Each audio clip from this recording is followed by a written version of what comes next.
So I have a story for you guys that I've never told anyone before. That was manslaughter, not murder. There was no intent, girl. I mean, other than the fact that everybody's in love with Dylan O'Brien, including myself. That is red flag city, my dude. You have won the podcast, sir. Well done. Just being able to find so much joy in Teen Wolf. Welcome to Return to Beacon Hills, a Teen Wolf rewatch podcast. I'm one of your hosts, Will Wallace, and I'm joined by Felissa Mullis. And Kate Colvin. Every week, we'll be watching and talking about the hit MTV series one episode at a time. And this week, we're talking about Season 3, Episode 20, Echo House. If you're watching Teen Wolf for the first time and you're worried about spoilers, have no fear. This podcast is broken up into two sections, Alpha and Beta.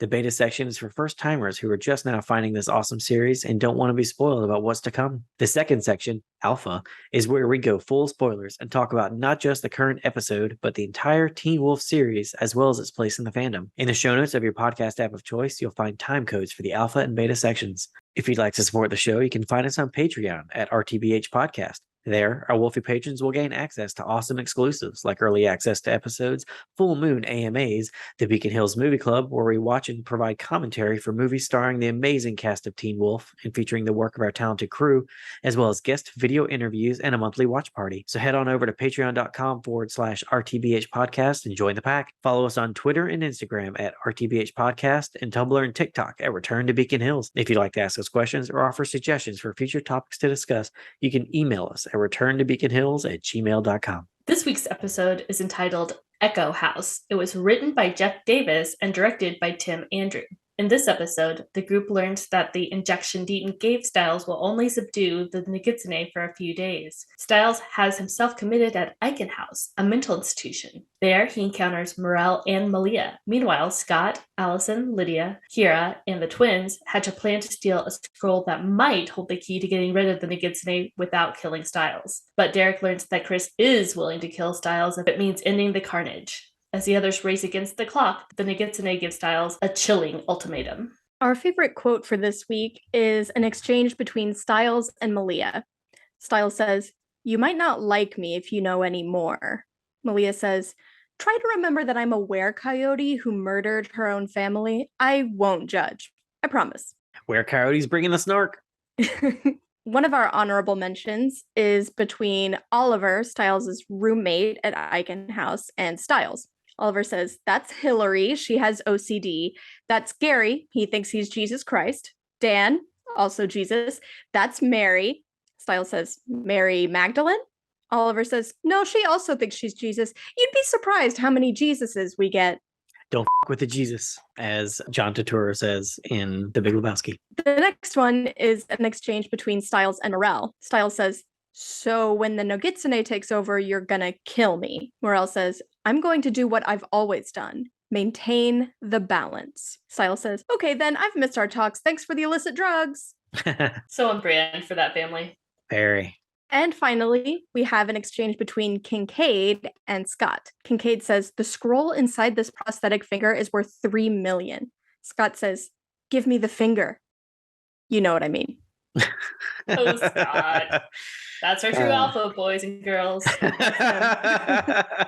But it's great, though. I like that. No, Scott it's cute. Is a doofus. It's great. He's very heroic. He's very charming. He loves all his friends. He'll fight for them to the end, but he's also kind of a doofus. And it's cute and wonderful. A little goofball. When I was looking through, you had a lot of extra material for the writing of this episode. And it seems like you guys committed to this joke early on, wanting to make sure it was in there. The episode begins with a content warning. There are mature themes in this episode. Stilinski and Stiles pull up to Icon House, the mental institution where Barrow was committed. Scott soon joins them and tries to talk them out of having Stiles committed there. Stilinski plans to go to LA to meet with a specialist about frontotemporal dementia. While he's gone, Stiles has decided to commit himself. Scott worries that he can't help Stiles if he's in Icon House, but Stiles believes he won't be able to hurt Scott while he's there. In fact, if the others can't find a cure, Stiles wants Scott to ensure he'll never get out of Icon House. Okay, I don't totally get why Stiles decides to commit himself at Icon House. We don't have much of a sense of what kind of institution this even is. To be honest, we, the writers, didn't have a full sense of Icon House yet. Yeah, the rest of this discussion will have to go in the alpha section because it has to do with stuff that carries over into the next season. Inside, a staff member explains to Stiles that there are no calls, emails, or visitors allowed in the first 72 hours of a patient's stay. Stiles will be given a brief physical, and then in the morning, he'll be assessed by a staff psychologist, speak to a social worker, and attend group therapy. Stilinski starts to panic when he realizes they've forgotten Stiles' pillow, without which he can't sleep. Yeah, I believe that's taken from Dylan O'Brien's real life. Apparently, he always travels with his pillow because he can't sleep without it. Stiles says it's fine and he can have someone bring his pillow tomorrow, but Stilinski quickly becomes overwhelmed by the institution around him, which feels more like a prison than a psychiatric facility. He can't bear the thought of leaving Stiles there, especially now that they've realized he won't be able to get a good night's sleep. This is such a sweet and sad moment. I just have such a hard time believing Stilinski would leave him there. He's like, at this point, I might prefer the Derek Hale's basement plan where you just get chained up in Derek Hale's basement. I heard some other teenagers in town have tried that. Is that still on the table? He was the king of the chessboard. I'm just spitballing here. Stiles tells Stilinski that he hasn't had a good night's sleep in weeks. He gives his dad a hug and goes with the staff member, leaving Stilinski behind. It's such a sad shot when the camera is pulling away from him and he's getting smaller and smaller and he's the only person in frame. Very sad. Damn you, Tim Andrew, for making us feel feelings. On the way to his room, Stiles sees Malia in a hallway. Also a great shot. Two nearly symmetrical shots, almost back to back. But then, after Stiles sees Malia, the camera goes just a touch off kilter. It's great. This episode is really well filmed. I might be biased because it's so horror-ish, though. Continuing on, Stiles catches sight of another patient up several flights of stairs from him. The patient seems to be making a noose out of a sheet while mumbling to himself. So we were actually talking over this part when we did our rewatch, but when I read the script, I realized something cool. The patient is saying, I'm the part of the bird that's not in the sky. I can swim in the ocean, yet still remain dry. Do y'all know the answer to that riddle? So I didn't realize it was a riddle in the original draft because, yeah, we were talking over it and it's been a long time since my very original watch of it. But in the original draft of this episode, the nurse asked what the patient had meant and Stiles tells her the answer to the riddle. So I do know it from reading that. Do you know it, Will? Is it a shadow? Yeah. Stiles yells for someone to stop him, but the patient hangs himself. Other patients scream and gasp in horror. One of those patients is the Nogitsune. Yeah, one of the original ideas for the teaser included Stiles crawls into his new bed. He closes his eyes. The Nogitsune is crouched over Stiles in bed and saying, I'm in here with you. I love that. I think would have been really cool to see. That would have been cool. Very like sleep paralysis demon. Deaton talks to Chris on the phone with Chris still at the sheriff's station. Deaton confirms that the plan went well and he was able to get the wolf lichen. The problem is that the lichen isn't a cure and will wear off in a few days. More unnecessary flashbacks. Chris asks whether it's true that the Oni won't go after Stiles while the lichen is working. Deaton hopes this is true, and Icon House has an unusual history, so it might not be safe for the Oni there. I wish Deaton had explained this to Stiles before Stiles committed himself. It would make more sense for him to make the decision knowing that the 72-hour hold will probably coincide with the wolf lichen keeping the Nogitsune down. Plus, Icon House having a history with supernaturals. Also, I don't think you guys end up using it, but I did see it in several of the drafts of Stiles imagining seeing the Oni there while he's in Icon House. Oh, interesting. But as far as I recall, he never does, right? I could see that being a little confusing because we know the Oni are corporeal and the Nogitsune, like I believe as far as we've seen up until this point, could theoretically not be. So we see like the Nogitsune with a group of patients and nobody's reacting to it. So it's like it's in Stiles' brain type of thing. And maybe it would just be confusing. I don't know. What do y'all think? I think it was probably money that didn't need to be spent, is my guess. Also that too. Deaton says they need to find a Shugendo scroll. The Shugendo were Japanese ascetic mystics, and the scroll has information on exorcising a Nogitsune. The last person who purchased the scroll was Kincaid, Katashi's right-hand man, with whom Isaac clashed when they went to talk to Katashi. So it's likely Katashi was the one who wanted the scroll. Yet, it wasn't with Katashi's effects, and a paranoid like Katashi would keep it close. Luckily, Allison has a theory about where the scroll might be. Troubled by what he's seen, Stiles tries to get the staff member to let him use a phone, to no avail. She threatens him with their 5-point restraint system, which has already been administered to Stiles' roommate, Oliver. The actor was on the very short-lived sitcom The Real O'Neills. It was a cute show about a Catholic family whose younger son comes out as gay. He kind of looks like young Coach. Okay, that would have been so funny if he ended up being Coach's son. Yeah. Or this is Greenberg, and he had to be committed after everything Coach has done to him. Oliver says he heard the suicide from in here because of the echo. Something about the way Eichen House was built causes everything to echo eventually. That's why they call it Echo House. Oliver falls asleep, but Stiles stays awake. He really can't sleep without his pillow. Oliver starts coughing and explains to Stiles that he swallowed a bug the other day, and it feels like it's still in his throat. Red flag. Red flag. The next day, Oliver shows Stiles around. Most of the people at Eichen House are okay, he says, and the violent ones are in the closed unit. Stiles approaches a landline where a patient named Meredith is speaking urgently to someone. It's Maya Eshit in the house. That push-in on Stiles when she's done talking is a great shot. I love it. Yes, he gives good concerned face. Good mysterious what the hell's going on face. After she leaves, Stiles realizes the phone is dead. There was no one on the other end of the line.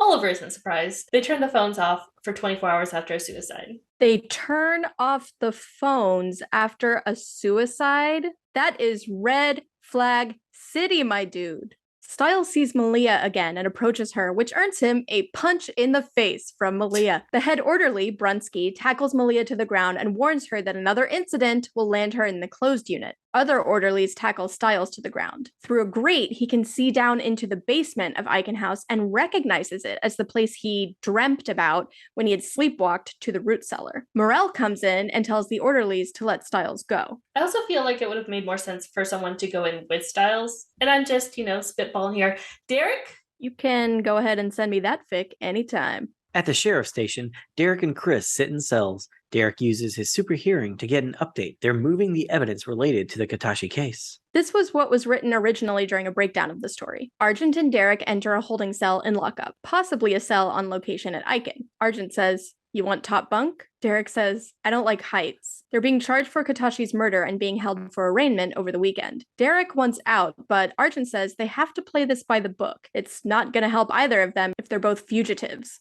Argent gets a visit from his lawyer, but it's not his lawyer, it's an advance man, Severo, from the Hunters, with a warning. You've broken the code, you're on your own. Later, they're released when the evidence goes missing. Hey, you want the top bunk? No, I'm a bottom. What?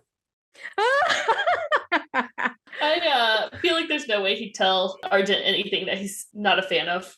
That's true. Absolutely. I thought it was an interesting detail. I felt like it was very unlike Derek to tell Argent something that he is scared of. Because, Oh, I took that as a sarcastic line.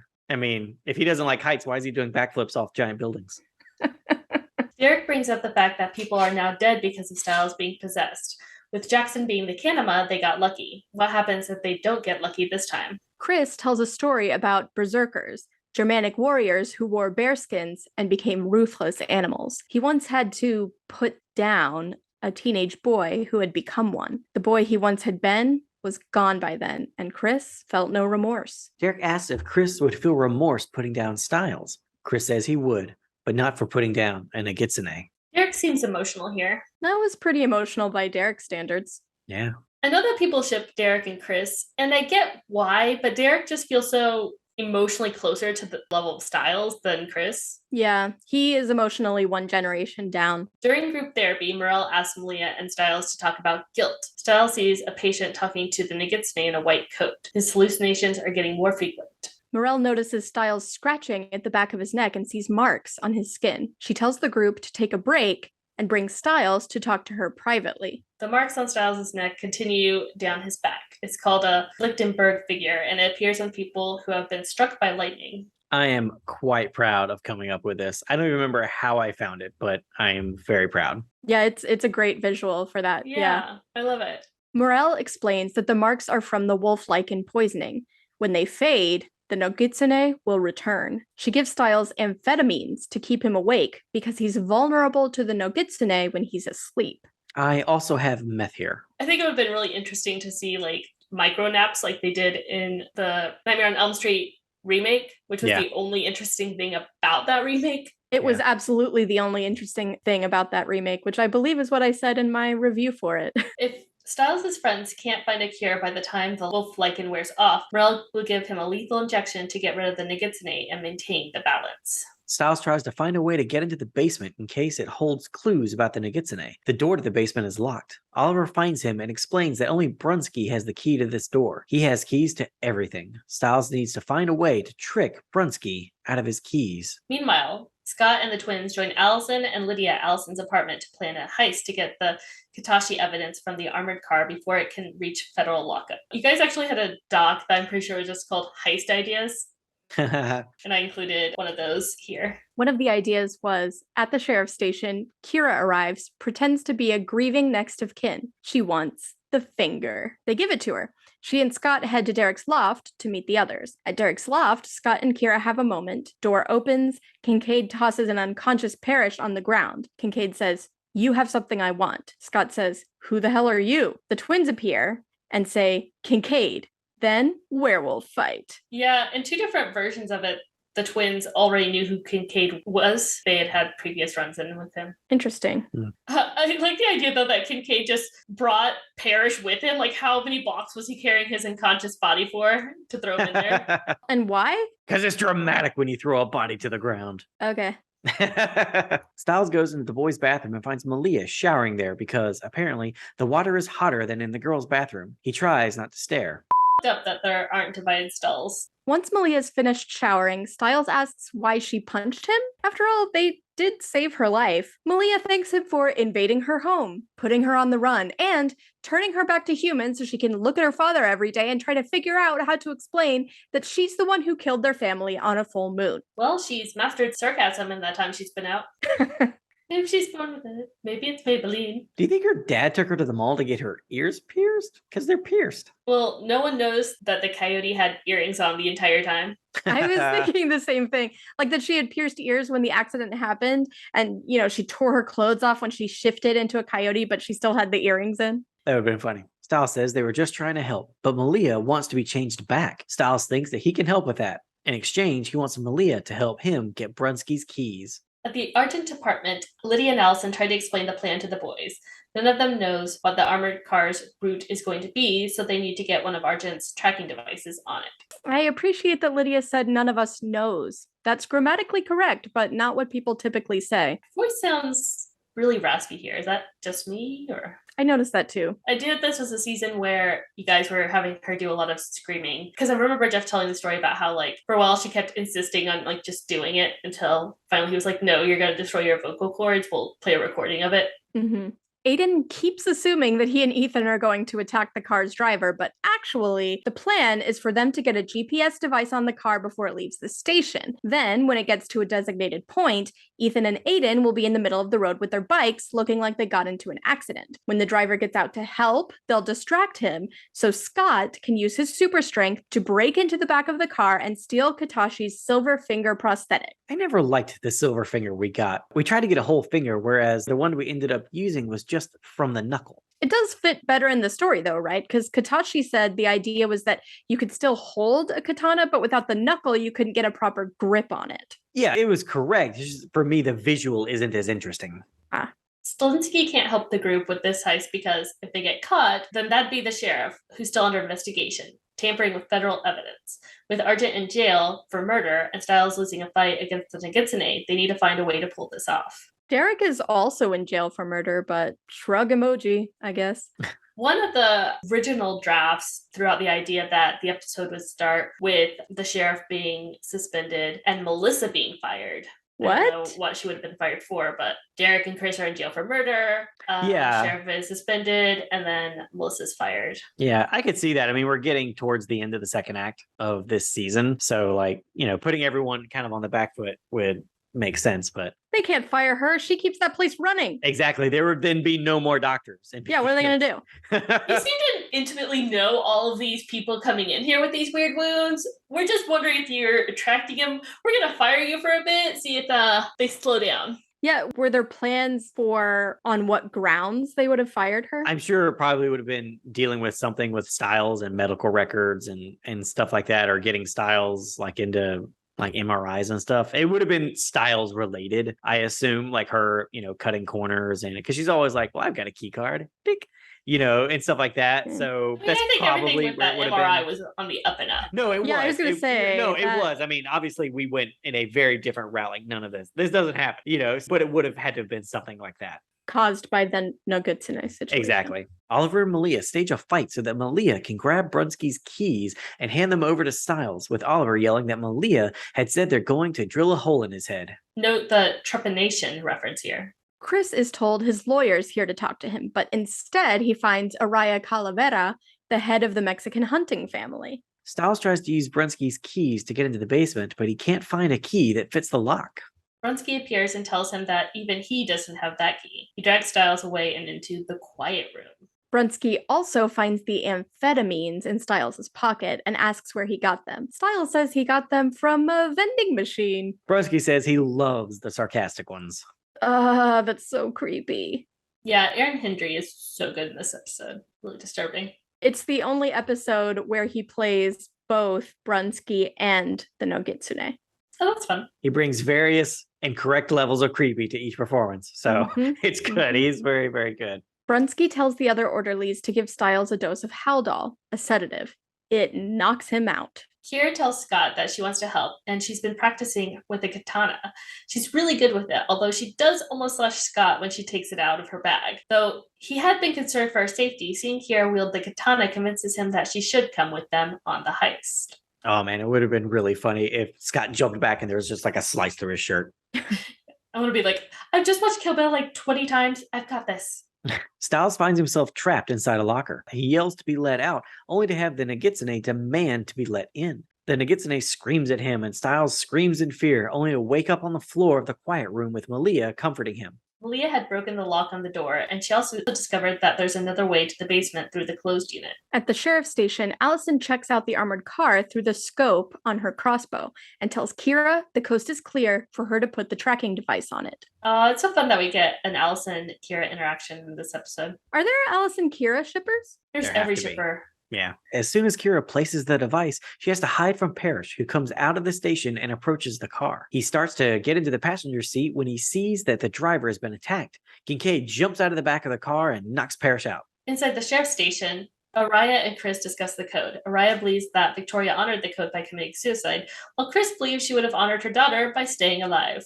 Allison trains her crossbow on Kincaid while Scott demands that Kincaid hand over Katashi's prosthetic. He's welcome to the briefcase with Katashi's $150,000 in it, but Kincaid says the scroll is worth $3 million. Damn, he has quite the voice. He does. Kira takes Kincaid by surprise, leaping off the top of the car, but Kincaid throws her off. Stiles and Leah make their way into the basement of Eichen House. It's weird that we don't see the closed unit. I feel like that might have been in the original script and got cut out. I just assume it's a money thing with you guys. Didn't have the budget to build it. In the basement, Stiles finds the Japanese kanji for self carved into the wall. Malia asks for more information, and Stiles is hesitant, but she reminds him that she murdered her own family, so she won't judge. But actually, that was manslaughter, not murder. There was no intent, girl. But Kate, Red Coyotes don't have access to law and order. Solid point. Bum bum. Allison, Scott, and Kira struggle in the fight against Kincaid, but then the twins join the fray. You're in trouble now. They're going to fist so hard. What? Kincaid's like, I'm sorry, am I supposed to be intimidated by that? Because all I feel is confused and vaguely aroused. In the basement of Eichen House, Stiles and Malia find records of the institution's old ways, electroshock, ice baths, and trepanation. Okay, I don't actually believe that Malia could pronounce that word. Totally And she- agree. Definitely wouldn't know what it meant. Yeah, it feels like the show only acknowledges or deals with the fact that she was a coyote for 8 years when it's convenient. But then when it's like, she totally knows the word trepanation, I'm like, okay, there's absolutely no way that's true. Because, first of all, probably most people their age already wouldn't know the word trepanation. Then add in the fact that she's been a coyote for 8 years. I find that shit unlikely, but Wait, are you saying that Teen Wolf was inconsistent? I do not believe this in the slightest. ooh, sarcasm, that's original. All of our episodes are bulletproof. Stiles asks Malia to look at the marks on his back. To his horror, she tells him they're almost gone. Malia surprises Stiles by kissing him. Since she was on her own for 8 years, it's her first kiss. She didn't have any little, weird coyote smooches in the... she didn't smooch any other coyotes out there. Okay. She seems like the type to bite on the first kiss. I think that would have been great. She went in for the kiss and he was kind of into it. And then he's like, ow, shit. Then she pulls back and she's got her fangs out and she's like, that was fun. Let's do it again. Yeah, that would have been great. On Doctor Who, there was an episode where Saran Jones, who's brilliant, by the way, played the sentient anthropomorphized TARDIS. And she says, biting's excellent. It's like kissing, only there's a winner. That feels like a Malia sentiment. Yes, it does. That's great. I didn't know she was on an episode, I guess, of Doctor Who. Mm-hmm. Nice. She's I love her. Tremendous in every role, Yeah. including that one. Malia decides she wants to try out something else too. She takes her shirt off. That escalated quickly. I've been watching a lot of teen shows since turning back to human. According to the CW, this is what teens do. I've been a were-coyote for the last 8 years, but my new media knowledge says this is how to do the sex. Side note, I don't believe in a million years that Malia would wear a lacy bra. She probably wouldn't wear bras at all. Yeah, I think it would have made sense if she had taken her shirt off and Stiles is like, oh, wow, okay, this is happening. You're not into the bra thing. And she's like, oh, I tried one. It was terrible. Have you tried one? It's terrible. Do you know what underwire is? No, I'm not doing that. You do it if you want. The sex scene makes no sense to me. Malia has been a coyote for the last 8 years. Last 8 years, guys. It's interesting to me that there are people who are uncomfortable with Steric, but not with Stelia. To me, that shows that you're really married to the age thing, but not to the concept that underpins it. The point of having an age of consent is to try to ensure that one party isn't taking advantage of the other due to a maturity differential. You can't legislate maturity, so we use age to quantify it the best we can. You could argue that Derek is more mature than Stiles. I disagree, but you could argue it. But you have to admit that there's a very clear maturity difference between Stiles and Malia, because Malia has only lived 8 years and a few weeks as a human. Back at the sheriff's station, Scott has to stop Aiden and Ethan from killing Kincaid. Malia interrupts their post-coital bliss when she has an idea. Nobody's sweaty or mussed. Yeah, her hair is perfect. Maybe it's been a while and she's had time to fix her hair? Oh, honey, no, that's not how long hair works. Trust, once you things up with your long hairdo, that's going to be a whole ass ordeal. Yeah, you're probably going to have to shower again. You got to reapply product. And she definitely had a curler. Would they let her have a curl in here? Probably not. Malia realizes that the space behind the Japanese kanji is hollow. They break down that part of the wall and find a body. Could that be the Nogitsune? Malia also finds something in the pocket of the clothes on the body. A photograph. Stiles resolves to get it to Scott, but before they can do anything else, Oliver appears and uses a stun gun on them. While Stiles took Brunsky's keys, Oliver took the stun gun and Haldol, which he also uses on Stiles and Malia. I feel like Malia would have attacked him before he got a chance to stun her. Yeah, I think her fight or flight response would have kicked in immediately. Plus, I don't think that amount of voltage would have done anything to her. I mean, they have to use a cattle prod on Derek.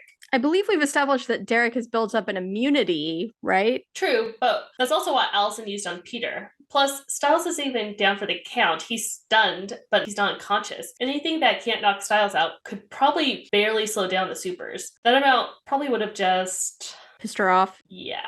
Then you got an angry were-coyote on your hands. Not good. Oliver reminds Stiles that they used to do trepanation at Eichen House. He plans to let the evil spirits out. As he says this, Oliver takes out a drill. Stiles wakes up to find that Oliver has tied him and Malia to chairs using Eichenhaus's 5-point restraint system.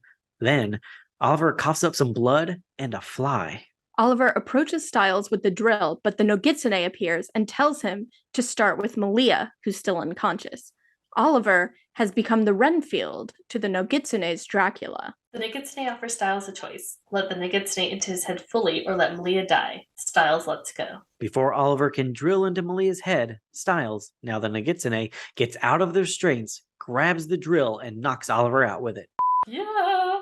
Malia wakes up and sees the new Stiles. Wow, Stiles, you just got so much hotter. What happened? Give me some evil sugar, baby. Scott brings the Shugendo scroll to Deaton, who translates it. The scroll says that one way of expelling a Nogitsune is to change the body of the host by turning him into a werewolf, Scott suggests. Malia checks herself out of Eichen House. Morel tells her where to find Scott. Malia's eyes flash blue as she re-enters the rest of the world. The episode ends there. Oh, I love that final shot so much. Yeah, it's great. I mean, I'm not exactly sure why she's smiling, though. It's interesting that the Nogitsune lets her go. The Nogitsune is a spirit of its word. Not always. It swore up and down that it was really Stiles when it was talking to Scott and the twins. Oh, yeah. Well, it had its fingers crossed behind its back. We just didn't see it. There you go. I buy it. I think it's just bone bias, as Kate likes to say. Bone bias is real. All right, Wolfies, that wraps up the beta section of Echo House. And now we're about to dive into spoilers, not just for this episode, but for the whole Teen Wolf series. If you want to stay spoiler-free for all of the excellent stories to come, jump out now and we'll catch you next week. But if this isn't your first time in Beacon Hills and you want to hear more, don't move a muscle. Here comes the Alpha. I heard the echo. What do you mean? It's this place. Something about the way that it was built. Everything echoes. Eventually. That's why they call it Echo House. All right, Wolfies. Now we're going to jump over to our interview with Matt Shively, who played Oliver on Teen Wolf. Let's have a listen. Well, Matt, these are my co-hosts, Kate and Calissa. Hi, Nice to Awesome. meet you. Nice to meet And you. We are super excited to talk to you today. So shall we jump in? Let's do it. Fantastic. Well, Matt, how did you get into acting? It took me years and years to convince my mother to allow me to do it. She was always afraid of the rejection and all that. And still to this day, I'm 32 now, and she'll still tell you straight to your face that she would rather I work at the Taco Bell down the street. Yeah, but I happened to convince her to let me go to whatever place we could find. I didn't know anybody in the industry, and neither did she. So we ended up going to some company that I think was a little bit of a scam and spent like $5,000 on commercial classes. Oh, But luckily, because of that, it led to like an agent workshop, and that's how I found my first agent. And from there, it just kind of expanded, and I was fortunate enough to be in the right place at the right time until I finally got the Nickelodeon show like 2 weeks before I graduated high school, which was great because I had zero plans of going to college. Hey, And it's been a journey ever since. perfect timing right there. Yeah, So when does you're that telling happen? me. I was in the process of applying to that Taco Bell that was down the street from my mom. So it was perfect timing. Yeah. Fantastic. Well, how did missing out on Taco Bell lead to Beacon Hills? Well, so Beacon Hills, it was so funny because all I had ever done was comedy leading up to that point. And when I had gotten that audition, I was like, I want to just do something totally different. Like, and the character description was kind of what it ended up being, but I wanted to just go totally weird with it and different. And I had seen these casting directors before for different things. And so I was like, I'm just going to give them something they've never seen, from me at least. And it ended up working out. So it was a really cool audition process because it was like the moment I finished the scene in the audition, they were like, yes, that's it. And I was like, cool. So it was like that was the first like dramatic thing that I ever booked. Wow. wow. Yeah. So it ended up working out. That's awesome. That's fantastic. You said that you did something very different for that audition, and he's such a fun, interesting character. Did you have inspirations for how you played him? Yeah, so I can't remember if it was the breakdown. I don't think it was, but when I was in high school, my senior year of high school, we did the play Dracula. And Okay. I wanted to play Renfield so bad. And it was the same year that The Dark Knight came out. So I was like, this is my Joker moment. And I unfortunately ended up getting a bigger role in it, and I didn't get that role. And I was like, damn, I always wanted to have like that crazy guy. And so when I went into this, with the way that it had all, broken down story-wise, I was like, oh, this is Renfield. Like, this is that guy. So I kind of just used what I had done in my audition back in high school as like the kind of catapulting into this and being like, okay, this is that Renfield moment that you didn't get in high school. You get to do it now. And so that my inspiration was very much like on the original Renfield character of like being like a servant to Dracula, but in this case it was not Dracula, it was something else. So That's super cool. I love that. That's really cool. Yeah. And you still Yeah. consumed a bug. I still consumed a bug. See, it all worked out as it should. I There you wouldn't have go. gotten paid for it in high school, so luckily I got paid for it this time around. Even better. Makes everything Yeah. better. Yeah. So Echo House is one of the top 15 highest rated Teen Wolf episodes on IMDb. What about that episode do you think resonated so much with viewers? First of all, I didn't know that till you guys told me that, so that's very cool to know. I mean, other than the fact that everybody's in love with Dylan O'Brien, including myself, for the demographic watching the show, and we had a couple scenes in like the therapy sessions and stuff like that, and it was all kind of people that were supposed to be the same age as the demographic watching, and I think it was just kind of, first of all, a scary episode that had a lot of twists and turns, but it was also something that I think the audience could relate to a bit of, like seeing these kids struggling with their own mental issues and things like that. So I think it was kind of a combination of all of that. And I can't remember if it was or not, but I think, was it the first time that Stiles hooked up with Shelley Hennig's character? Yeah. Yes. Right. So that probably had a big thing to do with it as well, because I know that was like a long time coming. Yeah. So I think it had a lot of different factors. That's still honestly like one of my favorite projects that I ever did. And before this was all set up, I was just talking to my manager recently, and he was like, we need to get you back doing something like you did in Teen Wolf. Like, that was like my favorite acting I've seen from you. And I was like, yeah, see, like, I think that there was just so much about that role that was a first time for me to do things like that like maybe I'm part of the reason it's top 15 because I've watched it so many times. Hey, yeah, whatever it takes. Whatever does it. Yeah. Yeah. Are there any actors from the show that you wish you could have shared scenes with? I love Tyler. I love Tyler Posey. I wish I could have done some scenes with Tyler. I like to work with as many actors as possible. So like, I wish I could have had a little moment with everybody in the show, but I've always been a huge fan of Tyler's. And that was kind of the thing where I was like, dang, I wish he could have just snuck in there for a couple seconds just so I could have seen him. Yeah. I think Tyler would have been my go-to. Nice. That would have been really fun to see. Yeah. Definitely fun. Yeah. Got all of our scenes. Were you aware of Teen Wolf before you were cast? I remember it being a show that I wish I had auditioned for when it was first coming out, but I think I was on a Nickelodeon show at the time, and so I didn't really get that opportunity. But then I remember it being like MTV's first huge hit. Yeah. As far as scripted television goes. And it was kind of like, at that time, all of my friends, we were all the same age as all those actors in the show, and everybody wanted to be in this show. So it was one of those like hot ones where if you ever got the audition for that show, it was like, okay, we got to nail this because this is the demo we need to get in on. And it also was just kind of just like a fun show in general that like somebody my age at that time would have just loved to be a part of. So probably a lot of the target demographic for Teen Wolf and for MTV in general were people who had just graduated from Nickelodeon demographic. Exactly. Right? Yeah. The ones who were sick of watching people slip on banana peels and wanted to see people transform into wolves. I think that was exactly the time. Yeah. Yeah. Do you have any fun memories from set that you'd like to share? So I have a story for you guys that I've never told anyone before. Oh, Go on. Ooh. Yes. And I might be like totally just tarnishing my reputation here, but I'm going to give it to you anyways. Yes. There's a scene in the episode where we have to distract the guards to get the keys.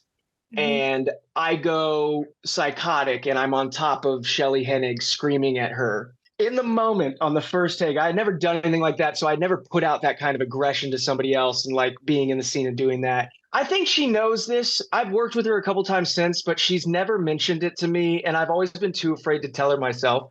But the first take we did, I got on top and I started screaming and I put out so much pressure that I farted on her stomach. And I remember it happening and just knowing that there's no way she didn't just feel that ripple across her belly button. And I was like devastated because I was a huge fan of hers. And I was like, I can't believe this moment's happening and I've just broken wind on you. But we didn't say anything about it. There was never any mention of it. And like I said, like ever since then, we've never said anything about it. And I've always been like, one of these days I'm going to tell her. But I figured I'd tell you guys first. Oh my God. Hey, yes, the Incredible. internet should know everything important that happens in your life. I'm before honored telling other people. personally. So, Yeah, yes. I mean, I think that's the best story we've ever been told on this podcast. I think so. Right. I think so. Right. You've won the podcast, sir. Well Yep. done. Perfect. It was worth the wait. Yeah, that was still to this day probably like one of the most embarrassing moments I've ever had on set ever. That hilariously I'm the only one who knows about. I know Shelley knows, but Shelley has never mentioned it. So I just leave it alone. I let it happen. She's professional. She moves right along. Complete professional. So Yeah. The odds that it's happened to her before are very high. I'm sure a lot of actors have farted on other actors on accident. And, it's just something we roll with the punches and we move on. Absolutely. Whatever you got to tell yourself. But Oh my God. Brutal. moving from one horror to another. I was going to say it's hard to move on from this one. Yes. So you've worked in a number of horror films and TV series like The Purge, Paranormal Activity, and Teen Wolf. Are you a fan of the horror genre? Growing up, my mom, I'm not sure why, but my mother let me watch, like I saw Scream 2 in theaters, which I believe I was 8 or 9 years old when that came out. Aww. And I remember watching Scream at home, like on repeat, on a VHS, just rewind, start it over. And I think I was like 6 or 7 years old. But horror was always my favorite genre for a very, very long time. And it's funny because I've talked about horror before, and I'm like, the older films, like the horror films from the 70s, kind of 60s, 70s, like I look back at those and I don't see how they're scary. And I'm like, they don't really hold up. And I've gotten a lot of flack for that because I get it. Like they're classics. And like, I feel like in the world that we were in then, it was something that nobody had ever seen before. But like watching Texas Chainsaw Massacre, if you watch that movie back, like it's a very repetitive film. Like somebody goes into the house, they get chased out and killed. And then the next person goes into the house and gets chased out. And I remember watching that in my older years and just being like, I don't understand why this was such a big thing. But I remember like The Sixth Sense, I went and saw 3 times in theaters with my mom. And I ended up having to like sleep in bed with her for 3 months because I was so terrified. But like we just kept going back and seeing it, like it was okay. And there were other movies like The Ring and White Noise, and I always had like these weird experiences with them. When I went and saw The Ring for the first time, I woke up in the middle of the night after I saw it at 2 a.m. And for some reason, our landline just happened to be in my room and it was ringing at 2 a.m., which like everybody knew not to call the house past 9. So it being at 2 a.m. And I just immediately was like, oh, this is it. I'm going to die. And I answered it. And the person on the other line was like, Matthew. And I was like, yeah. And she was like, where's your mother? And I was like, and it was my aunt. And she was just super drunk calling my mom. But I was like, at the time, I was like 12 years old. And I was like, you don't understand. I just saw The Ring tonight. This is not the time to get drunk and call this house for the first time ever. But I was always a huge fan of horror and like doing paranormal and things like that. Like it was such a cool experience to see how it's made behind the camera rather than just, sitting there and watching it. And like with paranormal, it was so weird. By the time we were done with it, it was a 250-page script. Nobody knew what was going to be in it. We came back a week and a half before it went into theaters and like shot like 20 scenes. And all of those scenes are what ended up being the movie in the theater. So we shot for like 3 months only to reshoot like 2 weeks before it came out. And that's what the movie was. Oh, wow. So it was like such a crazy experience. Yeah, to see all that. And then it's such a fun experience, but it's so emotionally draining. That's why Teen Wolf, like all of those characters, like I can't imagine those 15, 16-hour days. I couldn't imagine playing Oliver every day of the week and just having to stay in those moments and be emotional all the time because it is just so draining. But it also is like one of the more rewarding things because you're putting everything you have into it. Great answer. Yeah. So our next question is a fan question. Oliver is such an eccentric character that had a lot of potential for backstory if he had been around for more than one episode. Was there any details or motives that you used to get into character for this role or any backstory you came up with yourself for Oliver? I think I just have to go back to the Renfield thing. I think that was my sole motivation going into it. And I remember having that thought already. And then the director that week who directed that episode had brought that up and was like, this is kind of like a Dracula Renfield thing. And I was like, that's exactly what I was thinking. And it's like, he doesn't want to be doing these things, but he's under somebody else's control. There's nothing you can do. And it was so fun because it was the first time where I was actually being able to make real choices and like, doing the whole like, with the mouth and like making these different choices of like what his tics are and who he is and how much like he's like this poor guy. Like if he was just a little bit more screwed on, this wouldn't be an issue. And like, even with that first scene with Dylan O'Brien, when he's introducing everybody to like him to the other people and the thing, it's like you feel for this character because he's a nice guy. He's a great guy. And so when he turns out to be, part of the villain's master plan, it was like just this heartbreaking moment of like, oh, but him and Stiles could have had something. There could have been something there. but yeah, my motivation was very much just like the Renfield going into it with that and trying to figure out what my version of that character would be. You mentioned doing quite a bit of comedy before this, and there is a little bit of comedy in the role too, like the part that you were mentioning at the beginning where there's like, you'd be surprised how many Jesuses we have around here. Like, it's very funny, but I mean, it's gallows humor. Like, everyone's really tense and afraid of what's going to happen. And I think that plays into what you were saying, that it's like, he seems like a nice guy. He's trying to keep it light for Stiles because it's his first day here. And yeah, so when you realize that he's being used as a pawn, it's kind of heartbreaking. Well, and that was the other thing that I just loved about the character and also the opportunity was the fact that prior to doing that episode, I think all of my background was like Nickelodeon acting and doing things like that. And as a Nickelodeon or Disney actor, it's very difficult to kind of break out of that afterwards because cast and directors, producers, they have a cloud over their head of what you can do. And they're like, oh, he's a broad actor, he's a loud actor, he's this thing. And so this was that role where it was like, I get to do the opposite of everything I've done, but also still get to keep some of that humor to show that like, I don't have to scream to be funny. I can be funny by just being a person. And so that way it was just such a rewarding moment to like be able to do that because of the fact that like I was so used to doing something else and I wanted to prove myself outside of it so badly. And they gave me that opportunity. That's awesome. Yeah. That's really cool. Who on the Teen Wolf set, cast or crew, would make the best alpha? Shelley. Shelley is the alpha. Shelley's the alpha in real life, in everything she's ever been in. I say Shelley. That woman, she's like the epitome of a boss ass bitch. Like she's my favorite person ever. And she's one of the rare actors who can literally do drama and comedy at the same caliber at the same time. And so watching her doing that, like I was always so intimidated by her because I was like, oh my God, you just get it. Like you just know what you're doing and it comes with ease. She's quite awesome. She is a wonderful person, amazing actor. You're the first one to pick her for that answer. Yeah, so another. Well, then everybody else is fools. They don't know. So I was a huge fan of The Real O'Neills, and I was so disappointed when it got canceled. Can you tell us a little bit about that experience? That was my first experience into like network television. And it was also my first experience acting as a family rather than as friends, because usually everything I had done before was like a group of friends, whereas this was very much about a family. I've been very, very fortunate to be a part of projects that have meaning and have a purpose. You know, with True Jackson, it was very much all about young girl empowerment and like you can be and do anything no matter who you are, your skin color, whatever it is, like you can be the boss of you. And then Real O'Neills was very much, you know, for the LGBTQ community. It was such an uplifting thing for them to feel seen, and especially mixing in the religious aspect of that. It was like so many people have gone through that part of dealing with being a part of that community and being shunned for it because of a religion. And so it was nice to be a part of that. And then now even with Lopez, it's like the Latinx community, like being able to be a part of something that is so representative of them. And I always end up playing these characters, which I'm so thankful for, who support that.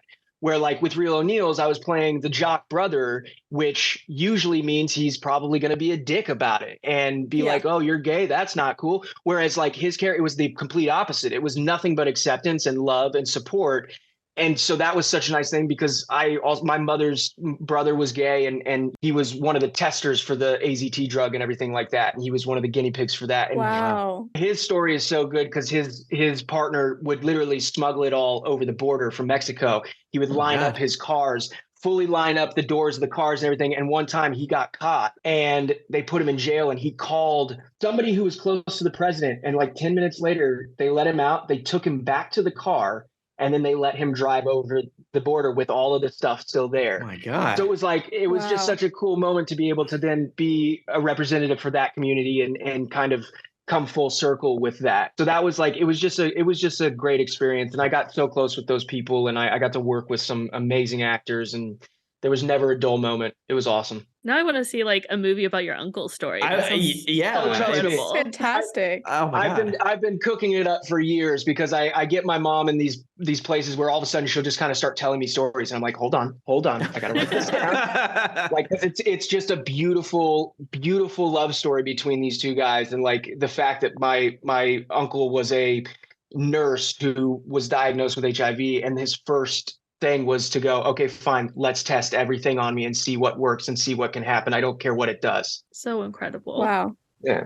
Your character is actually my favorite on The Real Neils, exactly for that reason of like, it was such a surprise to just have him, the Jock character, be so supportive and maybe a little dumb about it at times, but just like clearly so loving towards his brother. And I just thought that was amazing to see on TV. Yeah, I got very lucky with that.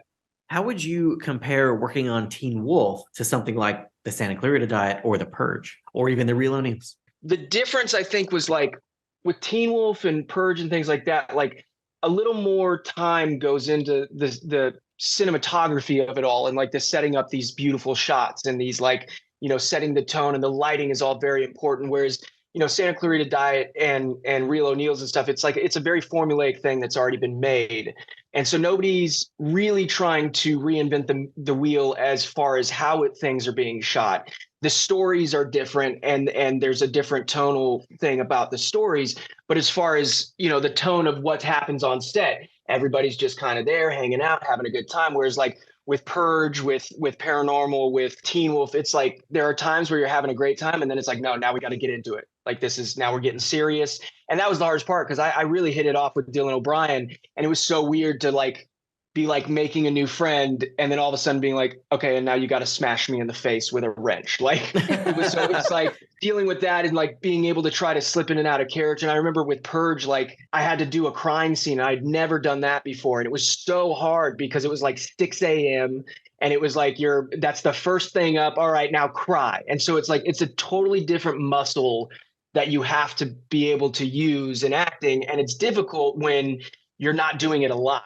So it's like all of my dramatic or horror film things kind of were spaced out in a point where like I didn't really have time to practice it. It was just kind of like, all right, let's hope for the best. You got to go in and just do everything you can. And so I would listen to music to like set the tone and try to get into some sort of headspace that would be darker than what I'm used to. Whereas Santa Clarita Diet, Real O'Neills, like that's like my safe space. That's where I can just kind of go have fun and not worry about whether I'm doing a good job or not, because like this is what I think I was born to do, is make people laugh. And so like this is great. And unless they tell me something different, I'm doing it right. The pressure is not nearly as bad on a sitcom or that kind of set and that kind of story, whereas it's a lot more pressure and a lot more stress goes into doing the more dramatic things, because like you want it to be right so bad. Makes sense. Yeah, definitely. That's such an interesting, I guess, dichotomy between the two. Mm-hmm. So that's awesome. Yeah. So you've talked about your love of playing a Renfield character, but if you could be part of any TV show, past or present, what would it be?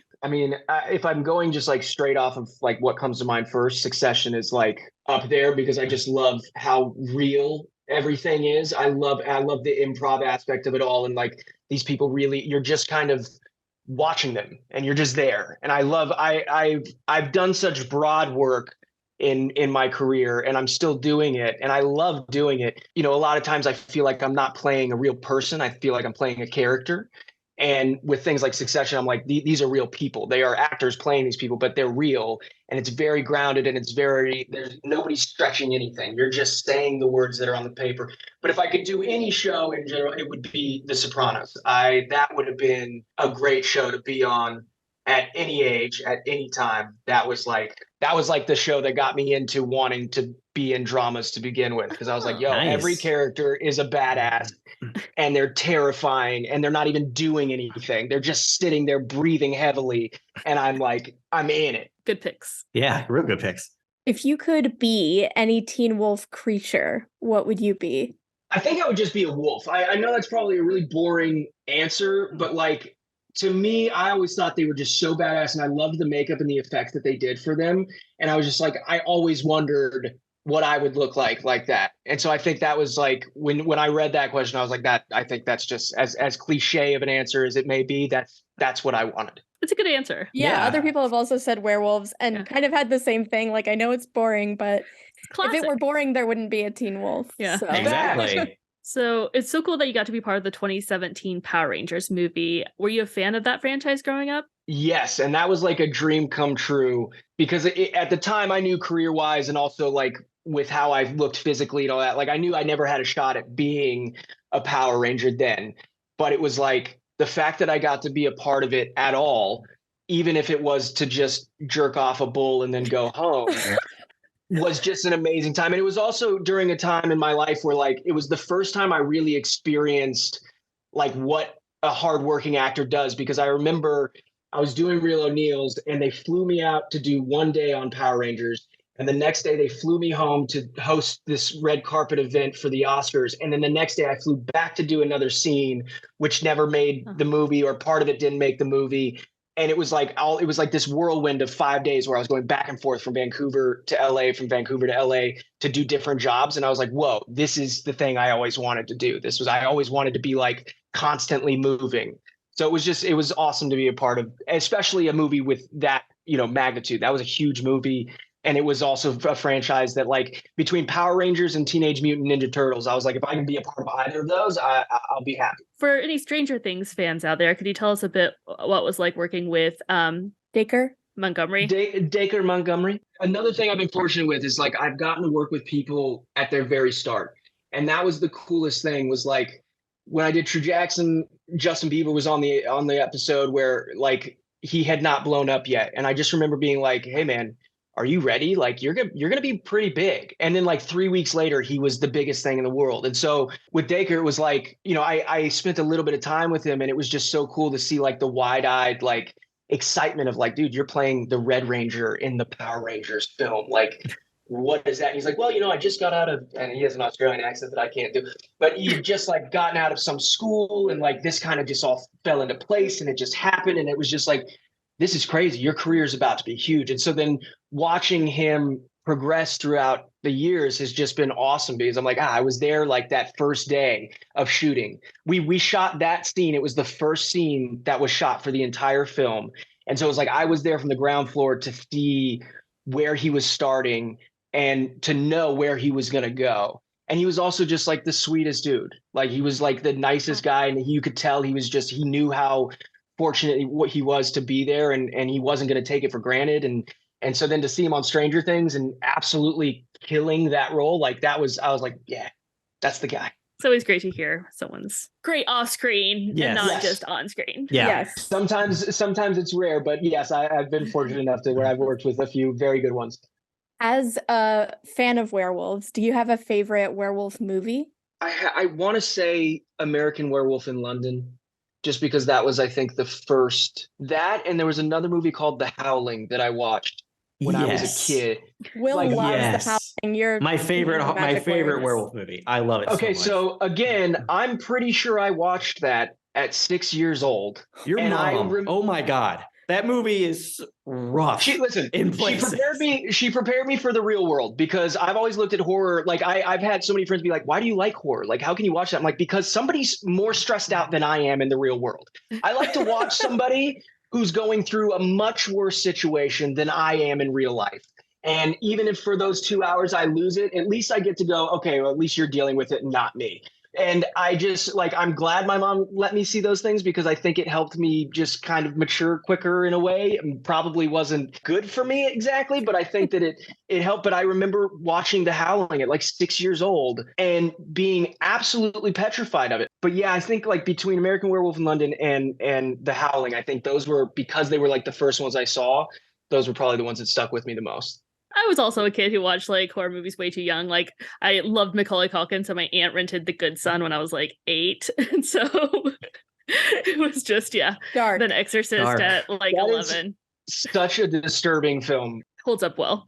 Yeah. So we have another fan question, and it goes back to something you've touched on of working with actors before they had their huge breakout. So she said that almost all of your scenes are opposite Dylan O'Brien, who had yet to branch out into his breakout role in Maze Runner and was only starting his most iconic character arc on Teen Wolf at the time you were on. Do you remember any moment from filming with him that left you impressed or hinted at what he was going to do for the rest of the season as Void Stiles? So the interesting thing with him was him and I were kind of not similar actors, but we were in kind of a similar bunch. And he had been doing this show for a while, and I had only known comedy. So this was like my first experience on a set like this. And sometimes actors can be rude and kind of not chill to be around, and especially on a drama set, it's that way. But I remember my first impression of him being like oh, this is like the nicest dude I've ever met. And a lot of times with like when you're a regular on the show and you're dealing with a guest star who's only there for a couple days, like you don't speak to them much. You just kind of go about your day because you're busy, you're doing your thing. But he was so gracious, and like any chance he saw me by myself, he would just right there on me. And then it was also just my first time watching a peer kind of being in charge of himself on a set. And it gave me a lot of confidence leading into other sets of like, I always had this thought of like, oh, I'm so lucky to be here. And through all of this, I learned like, yes, I'm very lucky to be here, but they're just as lucky to have me. He had this bravado about him of like, you knew he was going to be a star because he just like, he knew what he was doing. He also knew that he was the actor and everybody else on this set is working harder than you are. Because as an actor, even if you're working a 15-hour day, if you count working between action and cut, you're really only working for about 45 minutes of that 15 hours. Whereas the grips, the lighting department, the writers, the producers, they are all sitting there at all times doing their job. And that's like the times I've met actors who you can tell are just fully taking this for granted and don't want to be there and don't want to memorize their lines. All this, it's always stumped me because I'm just like, you're so lucky to be here. And yeah, we're lucky to have you, but like, don't make us regret it. Like you literally like, this is everybody else is working harder than you are. The least you can do is memorize a line. And I just remember that was my first experience with a peer where I was like, see, okay, this is the guy you need to be like when you're on sets because this guy gets it. And he was just such a cool, nice, gracious person, even though I was only there for, I think, 3-4 days. It's incredibly insane. Yeah, that's wonderful to hear. That's awesome to hear. Well, Matt, are there any upcoming projects you can tell us about? Other than Lopez versus Lopez, which is on NBC now, we have our season finale coming out on Tuesday, and we're waiting to hear on a second season. I did the first episode of a show that was called Bad Monkey for Apple Plus with Vince Vaughn. It was created by Bill Lawrence, who did Scrubs and Ted Lasso and all that. I had done a pilot with him a long time ago, and he called me up one day and just was like, come out to the Florida Keys and shoot this one day on the show. And I think that's going to come out this summer. So nice. If I made the cut, you'll see me in that. But other than that, we literally just wrapped our first season on Lopez last week. So it's like I finally am able to come up for air for a second. So I'm going to take a trip or something. Nice. Very nice. Yeah. You should. Well, it'll be well earned. Treat yourself. Yeah, treat yourself. Thank you. Awesome. Well, Matt, this has been an absolute pleasure getting the chance to talk to you about a show we all love and an episode that many people love. It's just wonderful. It's wonderful getting to talk to you. Well, I really appreciate we got this worked out, and I'm glad I did it. And it's been very nice meeting you, and thank you for having me. I really appreciate it. Thank you for speaking with us. Thank you so much for joining us. Of course. We had a great time talking with Matt, but now it's back to spoilers. So one of the earliest ideas for this episode, there was the idea that Brayden might be in Eichen House 2. Do you remember anything about this, Will? I do not, but I believe that would have been in place of Morel saying, I'm going to inject you with something to kill you. If Brayden had been there, I think Brayden would have been there as the person who's going to kill Stiles. That's the only reason I think of actually putting her in Eichen House. Why else would a mercenary be there with someone who's potentially very dangerous? It's like, shoot him in the head. Yeah, I wasn't sure why she'd be there. She'd be like undercover, like committing herself as a patient, or if she would have been pretending to work there. Yeah. Something like that. Or she could have been a nurse or something. Yeah. Even this early in the show, we knew that there was weirdness in Eichen House. We had this idea that there would be crows with glowing eyes and they would be like Eichen House's security, even though we wouldn't come back to that until a little bit later in the show. Actually, much later in the show. It would have been, I think, season 5 when we would have actually said what those crows with the glowing eyes were.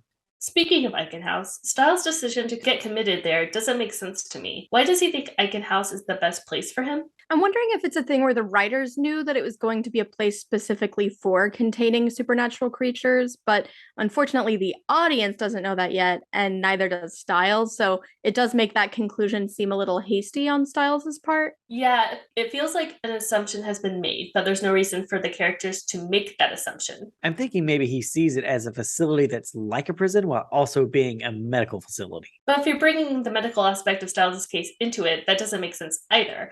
Yes, Eichen House is a psychiatric facility, but it's not a specialized neurological facility. Stilinski thinks Stiles has an aggressive form of dementia. That's not something a psychiatric facility is really equipped to handle. I think Stilinski is the only one who believes this could be a medical condition. Okay, but your argument is that part of the reason Stiles chose the place is because they have medical personnel, but that's not really applicable if it's not a medical problem. Canonically speaking, the only explanation we get for this is Stiles's. He believes that he can't get out and hurt people if he's in Eichen House. That's all we're told. And he doesn't explain why he believes that's the case. What makes him think that Nogitsune couldn't scheme its way out of Eichen House? It's not Azkaban. Exactly. And this is so elaborate too. His father's the sheriff. Lock him in a cell. They know the sheriff is traveling and they know Stiles has been sleepwalking into dangerous situations.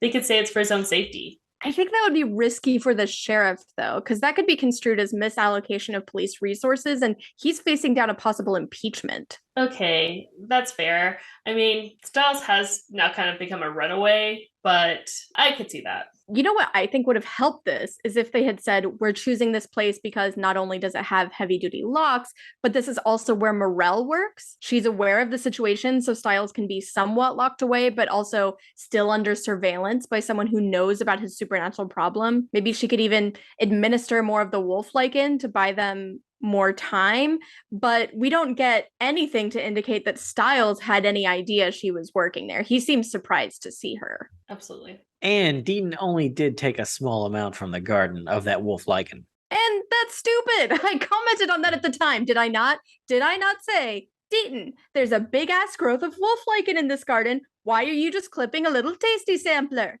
You did. Yeah, it just feels like there are other options for how this could have been done where it would have made more sense. Hell, they could even send him to Derek's loft to be chained up. You can send me that fic anytime you want to. Well, they do have the closed unit for the criminally insane, like where Barrow was, so they definitely have parts of the facility that are more secure than other psychiatric institutions might be. Yeah, I really find it hard to believe that they'd have maladjusted teenagers under the same roof as teenager murderers, even if the latter are in a different unit. But even if you buy into that, the problem with using that line of thinking to explain Stiles' logic is that Stiles isn't being committed to the closed unit. He's like on the same level as Malia, someone who's just a regular, quote, troubled teen. Okay. You're absolutely right. I will admit this is the one mistake we ever made on Teen Wolf. Oh, nice. From here on out, it is smooth sailing. I also think it's strange that Malia just like walks out because she's a minor too. Stilinski had assigned Stiles into there to commit him. Well, like Stiles admitted himself. Like he Stilinski had to volunteered. sign off. It just seems like, you'd also need the parent to sign them out since a parent has to sign them in. Yes, but I mean, that's not as cool to watch. No, I'm just saying, like, I mean, that like. I mean, yeah. her dad could still be there next to her when she walks out. There's nothing, it's way less cool if there's another person in the scene. I agree with all of that, but I think, like many instances in Teen Wolf, we chose what looked cool over what probably would happen. Just saying, you can still cut to her walking out. Yeah, I just feel like all that following behind her. No, I just like the stuff of being signed out and all that. I mean, that would just get me for time, Yeah, so it's just like, I mean, time. why? There's no point even having that in there when you get into editing and Gabe turns around and says, well, our episode is 59 minutes long. It's like, okay, well, that bit at the end with the paperwork, gone. Just cut to her walking downstairs in slow motion. Actually, in one of the earlier drafts, Claudia had been in Eichen House. Whenever she What? when she first started getting sick, they committed her to Eichen House. I don't know if this just was like a personality change or what, but Interesting. yeah, she was in Eichen House. There's actually a scene that was in the original draft of the Nogitsune says, "You want her to leave here alive? Do you want to leave, Stiles? People can walk out of this place." Stiles says, "Let her go, please." They're talking about Malia. Mm-hmm. Oliver moves the drill bit to Malia's forehead. The Nogitsune says, "Your mother walked out, didn't she? How long was she here, Stiles?" Stiles says, 2 weeks. For 2 weeks when it first started to hit her. Flashback, a dark-haired woman speaks with a teenage girl who looks distraught about something. The woman notices Stiles as he walks in with his father. She gives him a welcoming smile. The Nogitsune says, "Did it feel like she was still here when we walked in?" Flashback, Stiles' gaze wanders to the hall where he spots the dark-haired woman he saw before speaking to another patient. The two laugh. She notices Stiles staring and gives that same warm smile. He looks away. A hand rests on Stiles' shoulder. Leaning down, Claudia Stilinski gently kisses Stiles on the forehead, then steps away, a blur receding into the shadows. Stiles says, "She was here, but when she left, she was someone else." Whoa. Yeah, that's Heavy interesting. That's interesting. Claudia was always like this spirit that's like, how are we going to get to her?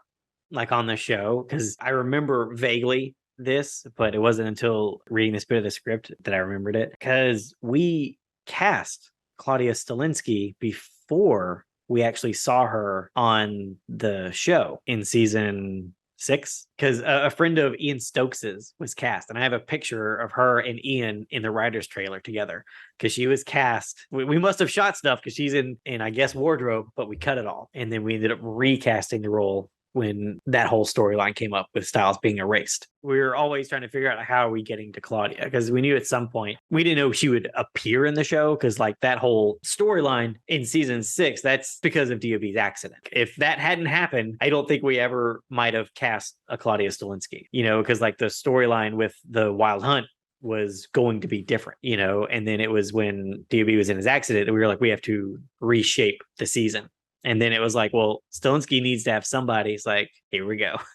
Here's how we'll deal with that. And that's where Claudia came from. But we'll get to that in a couple of years. Yeah, I just thought it would have been really interesting to find out that she had also been in Icon House. Oh, so yeah. It would definitely make me think there's no way in hell Stilinski would have left Stiles. Is there? Oh, That's yeah. what I was thinking too. It's already hard enough to believe, but at least we do get that scene in the episode where Stiles is really insistent and Stilinski's trying to convince him to leave. Yeah. I really feel like if there were also the memories of Claudia having gone there, I just feel like it would have gone from unlikely to just impossible to believe. Yeah. Also, in the original draft, Melissa had a scene. She's absent in this episode, but she had a scene with Stilinski. Would you like to read out, Will, as your... Yeah. 2 copies of an MRI lie on the kitchen table in front of Stilinski. Confused, he glances to Melissa. Stilinski says, sorry, I just spent most of the day in the car to see a specialist who told me he couldn't tell me anything, so I'm not entirely sure what you're telling me. Melissa replies, first, I'm telling you I'm no specialist, but I've read up on this disease. If Stiles has it, then it's the fastest progression of frontotemporal dementia in recorded history. Okay, Stilinski says. Melissa continues, and there's this. I compared your wife Claudia's scan to Stiles's. They're not just similar, they're exactly the same, like a photocopy. How's that possible? Stilinski asks. It's not, Melissa says. So what if this isn't real? Scott says that Nogitsune is a trickster. What if it's just making us think Stiles has this disease? Stilinski says, what if it's playing a trick? Stilinski looks down to the MRIs printed on transparency. He places one over the other. The pictures match perfectly. I think this is really cool. But this is like one of the things that I wish was in the episode more, because from the previous episode or the episode at the hospital, it's like they know something is happening to Stiles that's not his brain. Like they know for 100% certainty it is not this disease. Well, I thought maybe Stilinski thought that they were coinciding, that maybe Stiles had a disease that made him vulnerable to the Nogitsune. Or that. I wish that had been verbalized. Stilinski doesn't really fight.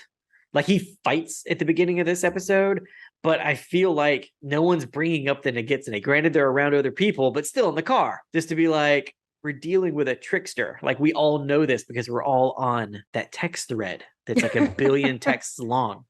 And no one's Peter bringing needs that. to stop sending selfies, guys. Yes. Let's just exactly. But no one brings that up. Like they're really treating this as if it's this disease, like if it's a real mental thing.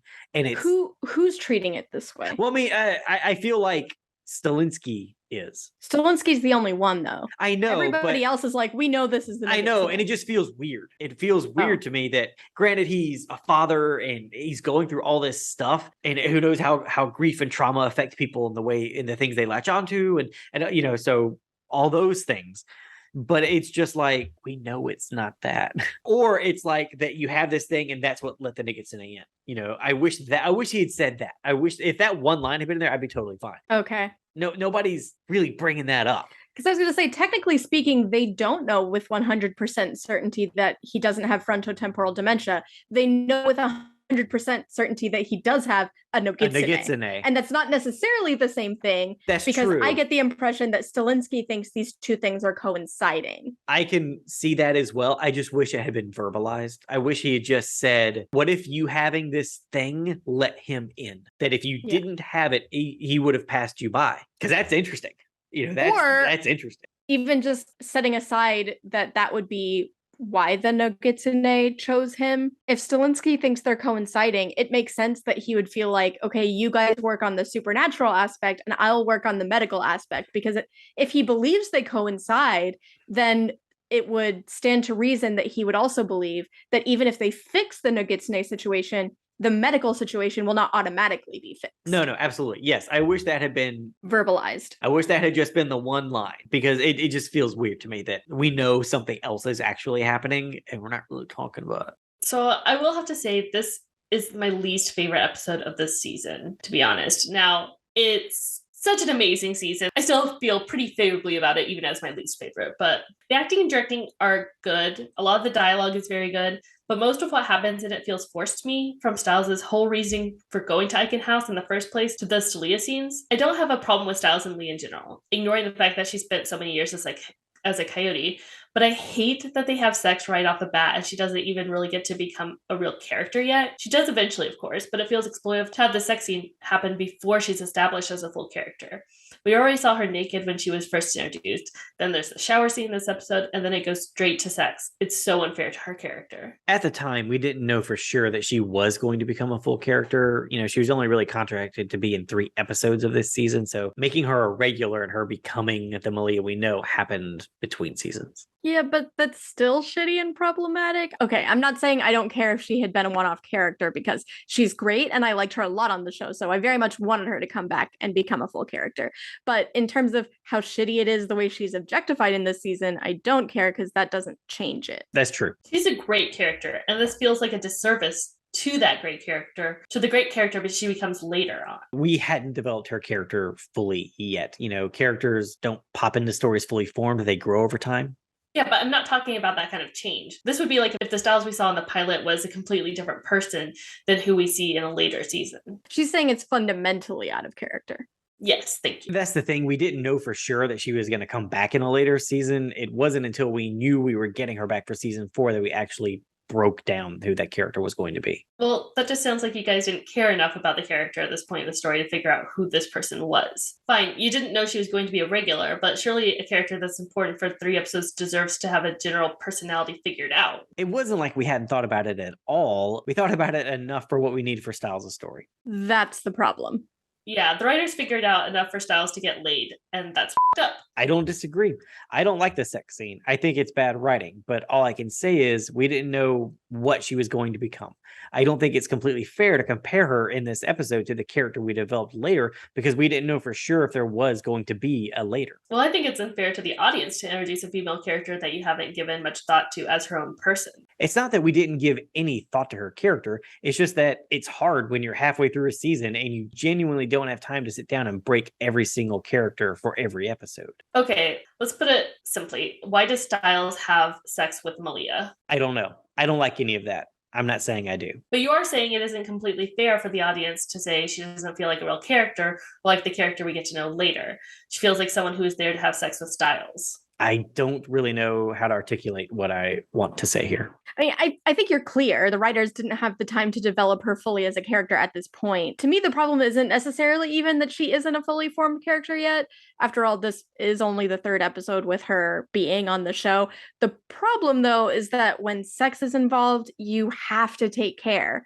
It's a complicated and delicate subject for so many people, especially women in our society. And I get it. She's only a partially formed character at this point. That's fine. But then don't use her character for sex. That's the bottom line. I'm sure MTV was like, just have everybody everybody. It'll be awesome. But the reality is when sex is involved, it's easy to do something problematic. Sex is problematic for so many people. Even if Malia were only in this episode, it's not a good idea to write this plot line without putting thought into why would they do this? Why would she do this? Not just why does it work for the story, but why would she do this? Like, I'm not saying this is a problem just because she's a girl, but look, that is part of it. Because like it or not, there's a long, long history of introducing women for a hot second so they can somebody who matters more to the writers and then disappear forever. And this episode in particular has a content warning at the beginning. You're writing about complicated subjects here, not just sex and intimacy, but self-harm and suicide. Mental illness, abuse, manipulation. Right. You're depicting young people in an extremely vulnerable position. Stiles sees someone commit suicide. He's being told he might be killed. Lee and Stiles are both dealing with a lot of guilt over people's deaths, and then they're in the basement of a mental hospital. Some things just have to be handled with more care. I agree. We did not do all the things we should have done. Speaking of female characters who come back later, we get the introduction of Meredith in this episode. So in her scene, Meredith says, no, I think you're wrong. I really think I should tell them. They're gonna want to know the story, the whole story. I really think they should know. Yes, I do. One of them is standing right behind me. So do y'all think she thinks she's talking to Peter? I don't. When she says story, I thought the story of the Nogitsune, how the Nogitsune was actually created. So she knows that story? I do not know because I don't remember what happens in the rest of the season. Oh. So I don't know. I don't think she's talking about Peter because I don't think the benefactor, I don't think that was even a thing that we were talking about yet. So I assumed that was not something that had been figured out yet by the writers because I know that MTV had y'all on such a tight schedule. I'm saying from more of a death of the author kind of way, having seen more of the show than had aired at this point, do we think it's plausible that she thinks she's talking to Peter? I don't think she thinks she's talking to Peter, but I do think she's talking about Peter. I could see that too. Like the whole story is about him. I don't know who she would be telling, but I think she's saying the whole story is about him. Should she tell the gang? Okay. It's possible. I mean, it does make sense to say one of them is right behind me if she's talking about people who would go on the list because they're supernaturals. Yeah. Mm-hmm. Because Stiles is a supernatural right now. Right. So I thought that was kind of an interesting idea that because she keeps what she's saying fairly vague, to me it seems plausible that what she's talking about is the benefactor plotline that we get later. Yeah, you guys should just own this as a really good setup. I wish that's what it was. God, I wish that's what it was. Because if she had just said, I could tell one of them, like someone on the list, one of them is right behind me, and that was it, that would have been so badass if we had known. But again, Kate, what you said is absolutely true. Because between 3A and 3B, I mean, Jeff talked about it. He was like, hey, we're going on vacation. And MTV was like, how about no? Do not stop making this TV show. How about that instead? So it was just like, we have no time to even think about what's going to be the next season and all that. But that would have been dope as shit. If we had laid in one hint towards the benefactor story for the next season, that just would have been fucking great. Yeah. I just imagine like Jeff standing there with like one of those blow up tubes and like his vacation floppy hat on, the screen on his nose, getting ready to head to the beach, and MTV walks in. They're like, no, MTV, bro. the person MTV. Yeah, Mr. MTV. But actually, Will, if you think about it, even if this had been planned, I don't think Meredith would have said on the list because you wouldn't want to. Well, no, I was going to say you wouldn't want to tip your hand that she actually is the benefactor. No, that's true. But had there been something, because like she could have said literally anything here, and none of it would have made sense because it's completely out of context. But had there been something she could have said that then a year later, when you're watching the next season, just to be like, wait a minute, they actually put this in. And I'm trying to give y'all this is what I'm trying to do. Thank you. Yes, that's exactly what we were doing. Because I feel like there's one of them right behind me is the part of it that's the most specific. Yeah. Right? Yeah. Like most of what she's saying is just we should tell them with no indication of who them refers to, blah, blah, blah. But when she says one of them standing right behind me, that's where it gets specific because we know that means Stiles. Yeah. And Stiles is a supernatural right now. So I feel like it does make sense to me that could be her talking about the Deadpool. Yeah.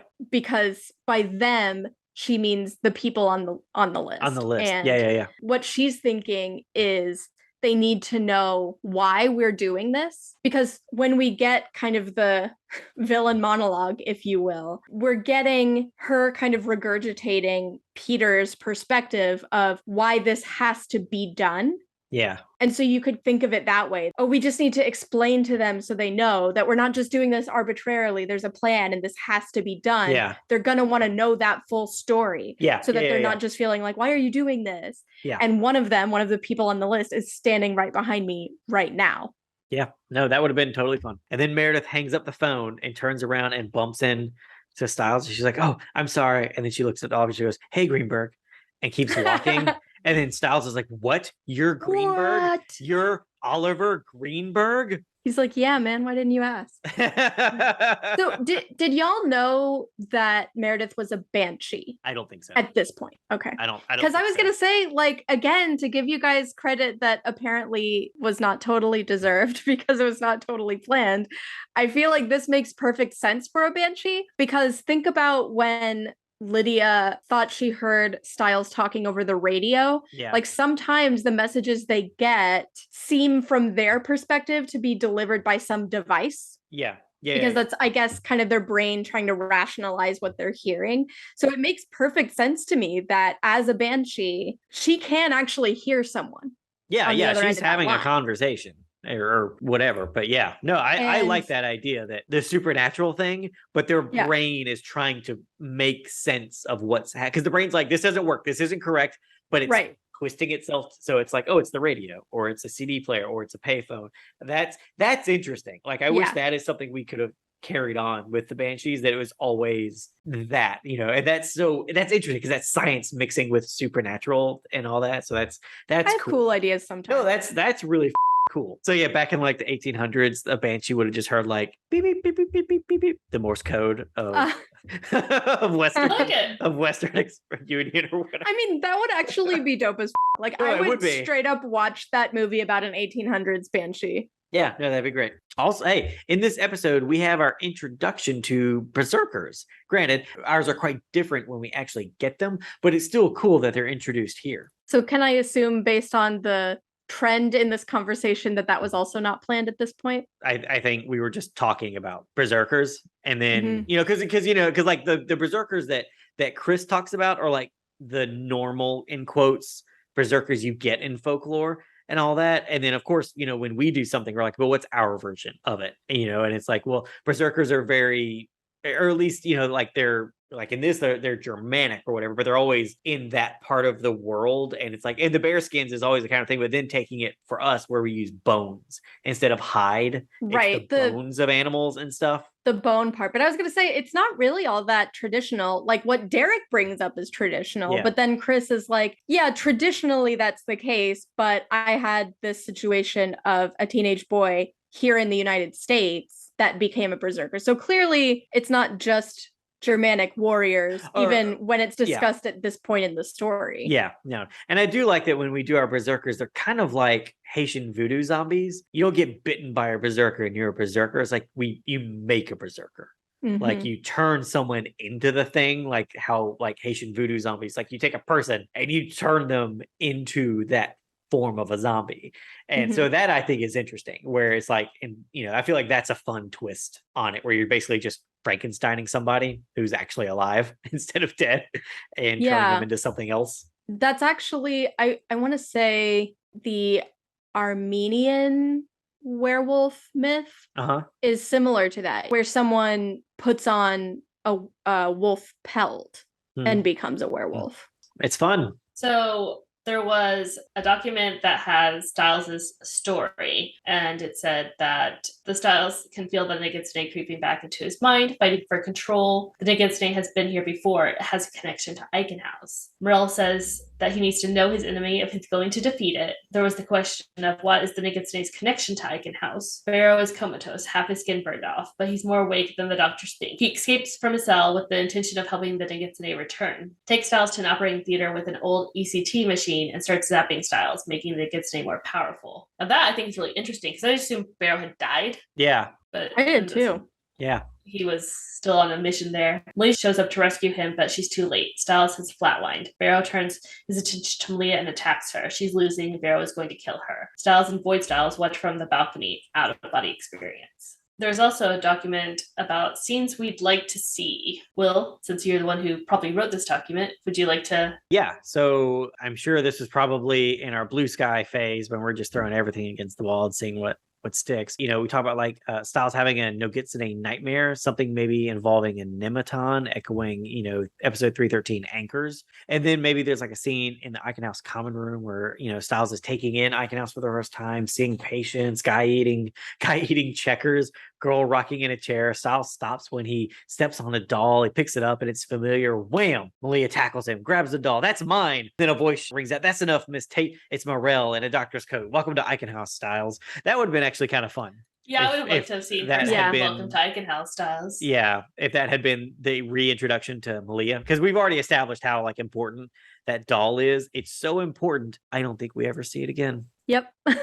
So yeah, I think it ended up working out because it kind of was like her sister's grave. So I kind of just assumed that once like she realized there was like a grave site, she took it there instead. That does make sense. I would have liked it as like something she kept, but I do think it would work that she just left it there. Yeah, I could see that. Like at the Icon House cafeteria, you know, Stiles reaches for a cookie on a tray and Malia warns him, you don't want to eat that. We see an inmate at another table licking cookies. He likes to put them back. She hands him a candy bar, real food. Malia got into the guards lounge, and that's showing that Malia can get into places that other patients can't in Icon House. Somewhere outside on Icon House grounds, I'm thinking Stiles is knocked down on the path outside the building. Maybe he is freaked out by hallucination. He's on one of the window tiles that looks into the basement. He recognizes the room as the room from his dream in 318, and he has to get into that room, but it's locked, and Malia can get him in because we would have already established that she can get into places that other people can't. It seems like you guys had really wanted to do the cookie thing. I know that was like eventually got dropped, but there was, I think, more than one of the drafts had the cookie joke in there. Oh, all right. It also seemed like, you know, Jeff was pretty committed from early on to the sex happening, and I'm not sure why. Stiles runs up to Scott in a panic at the high school. I don't know what's happened or how I got out. You have to take me back. Scott doesn't know Stiles. You're Miss Stilinski's son, right? What? Stiles says. Stiles? He turns and sees his mom. Why aren't you dressed? Stiles runs to his mom. She pulls him into the classroom. You seem really upset. I just haven't seen you in so long. He hugs her. But I'm always with you, Stiles. Stiles looks up and Claudia is now the Nogitsune. Damn, that would have been brutal. Yeah, I think it would have been cool to have a scene like that where Stiles is dreaming of his mom, but he's the age he was when she died. Yeah. Oh, it's like a kid, yeah. I would have liked to see little Stiles. That's funny. Had they mentioned somehow that she's a teacher? Because it seems like she's a teacher here, and then my headcanon was always that she was a teacher. I do not know the answer to that question. In the high school, Stiles walks through the empty corridor, hearing sounds, a struggle coming through the double doors. Then a Nogitsune appears at his side. Don't go in there, Stiles. Don't go through that door. Stiles reluctantly pushes through the double doors and sees the Oni slicing through all of his friends. Stilinski, Melissa, Scott, Allison, Lydia, Derek, the twins. And then he's like, I don't care about the twins. Take them, it's not my business. Stiles tries to stop the massacre, but can't. Then a Nogitsune appears and stops the Oni, looking like a savior. Let me in, and I can stop this from happening. Let me in. Slap! Stiles wakes up to Malia slapping him. So this is basically an Age of Ultron scene, is what you're telling me. Yeah, Which Scott also has an Age of Ultron thing. Oh, yeah. Also in the high school, Stiles wanders down the corridor and sees the grating from Icon House in the floor. He looks and sees the Oni killing his friends. Stiles rushes down to the basement, tries to stop the massacre, but can't. Oh, it's the same thing. This idea is a callback to Stiles closing the open door from 313. He opens the door and finds something terrible. Stiles passes through multiple doors, seeing worse and worse things. The Nogitsune is conditioning Stiles not to go through doors. You shouldn't have opened the door, Stiles. Stiles wakes up and sees the door to the quiet room open and Malia slapping him. Does Stiles find his mother tied up somewhere? She has bandages on her head from a failed brain surgery. Does Malia have to convince Stiles to go through the door when the time comes? The Nogitsune tells Stiles not to go through the door, and when he does, he finds the horrible thing. What if Stiles sees his father hang himself from all of his failures? Oh my God. What the f***? Finds Stilinski setting up the rope, jumping, and can't stop his dad. Holy shit, you guys. Damn. I don't know if you could tell from my reaction, but this is my first time reading this, and I'm shocked. Yes, shooketh. We have a final one. So Stiles wakes up from a nightmare. Lydia's in bed with him like the opening of 313. Stiles sees the closed door, perhaps with the kanji scrawled on it. I have to open it. Lydia asks him to stay in bed, but Stiles gets up to close the door. I have to open it. Stiles opens the door and sees all of his friends dead atop the Nipiton, and Oni pulls a sword out of Lydia. Why did you have to open the door? Lydia asks. Interesting. A lot of Age of Ultron. Wait, similarities. Stiles gets up to close the door? To open the door. Because then he gets and he wants to be let in. Okay, So he has but I'm saying it says Stiles gets up to close the door. I can't be held responsible for Will's earlier mistakes. If there are any mistakes in there, it's gonna be my fault because I'm the one who is typing this like super fast. I'm really good at real-time transcribing, so tell your friends. Ooh, I was essentially that GIF from Bruce Almighty where he's answering all the prayer emails. Yeah. That was me, and it was awful. I'm just saying I'm really good at it. I will tell my friends. Hey, Calissa. Tell your friends. Mm-hmm. Kate's really good at live. You told me to tell my friends. Y'all are the only friends I've got. Friends with power. Oh, wow. Hey, y'all are the ones who are always saying, y'all are the only friends I need. I don't think I This is said more that. Calissa. Okay. That concludes this week's episode of Return to Beacon Hills. We hope you had as much fun listening as we did talking about all things Teen Wolf. Follow us on Twitter and Instagram at RTBH Podcast and Tumblr and TikTok at Return to Beacon Hill. If you'd like to ask us questions or offer suggestions for future topics to discuss, you can email us at returntobeaconhills@gmail.com. Join us here next week when we discuss Season 3, Episode 21, The Fox and the Wolf. My favorite episode of the entire series. Yay. Whoa, that's high praise. It is. It's got my two favorite things. World War II and more World War II. So one favorite thing. It's good. God. Okay, rate and review us on iTunes or wherever you get your podcast goodness. 5-star reviews get a shout out. Have a great week, and we'll see you again soon on Return to Beacon Hills. Dude, it's Beacon Hills.